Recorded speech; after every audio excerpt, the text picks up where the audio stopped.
네, 이원석 검찰총장이 지난 5월 김건희 여사의 명품백 수수와 관련해 전담 수사팀 구성을 지시한 사실 다들 기억하실 겁니다. 시작은 거창했지만 마무리는 흐지부지되는 모양새가 연출됐는데요. 왜 이렇게 됐는지 권영철 대기자와 함께 자세한 내용 알아보겠습니다. 권 기자 안녕하세요. 안녕하십니까. 네, 수사심의위원회의 결론은 사실 예상되지 않았습니까? 그 수심이 전날 권영철 대기자도 여기 뉴스톡에서 한번 짚으셨어요. 별거 없을 거라고. 네. 수사팀에서 무혐의를 건의했는데 검찰총장이 이를 뒤집기는 사실 어렵지 않겠습니까? 그리고 수사심의위원회에 검찰 수사팀과 김건희 여사 변호인이 참석하는데 양쪽 다 죄가 없다는 쪽의 의견입니다. 네. 의견 진술을 일방적인 내용만 듣게 되는 겁니다. 반대되는 최재형 목사 쪽 의견은 들을 기회를 주지 않고 의견서로 대체했다고 합니다. 네. 수사심의위원회가 각계의 전문가라고 하지만 법률 전문가는 아닙니다. 그리고 검찰이 확보한 증거나 진술을 모두 살펴볼 수 있는 것도 아니고요. 네. 짧은 시간에 검찰과 당사자 쪽의 설명만 듣고 판단해야 합니다.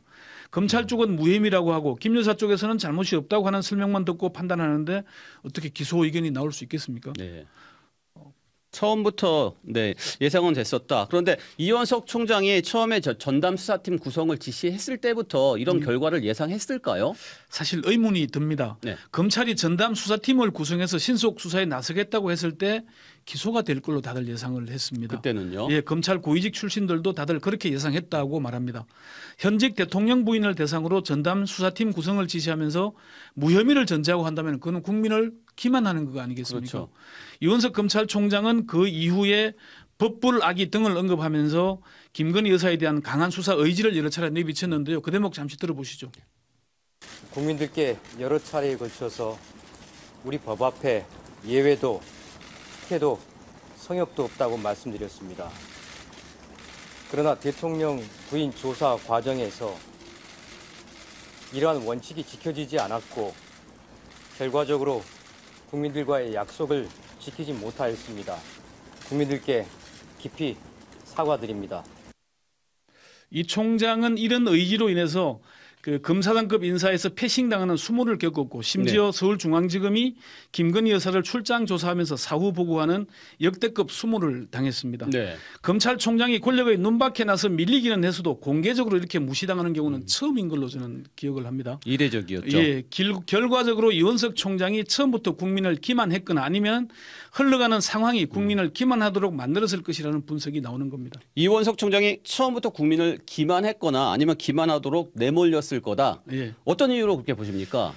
최소한 3차례 이상 그런 일이 있습니다. 3차례나요? 예.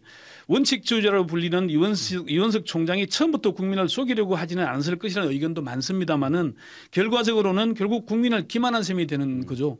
첫 번째는 최재형 목사가 샤넬 화장품과 명품 가방을 전달했다는 사실이 보도되고 고발이 있은 뒤에 5개월여 동안 검찰은 사실상 아무런 행동도 하지 않았습니다. 네.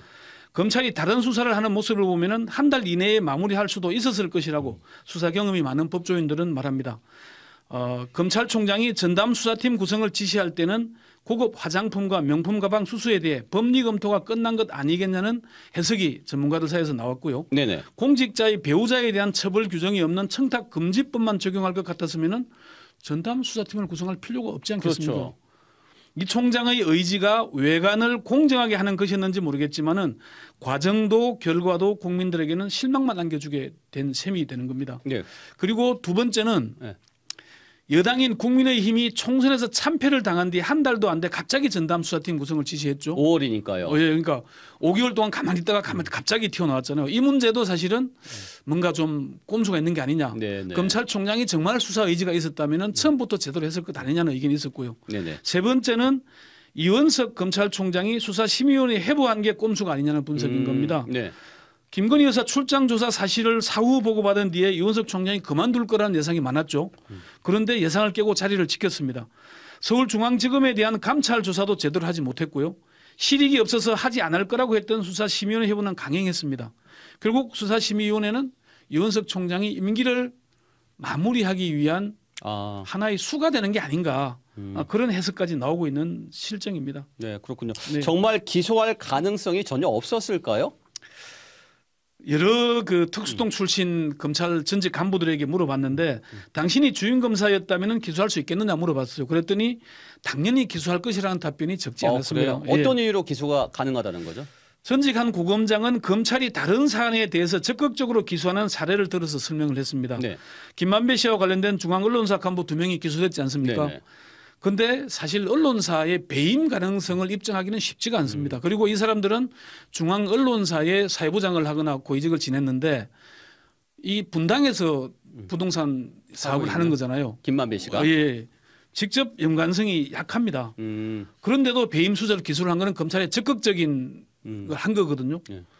부정한 청탁을 입증하기도 쉽지 않을 거라고들 얘기합니다. 그런데 지금 최 목사는 네. 대통령 취임식과 VIP 만찬에 초청이 됐잖아요. 그렇죠. 이게 공무원이 하는 일이지 않습니까? 네.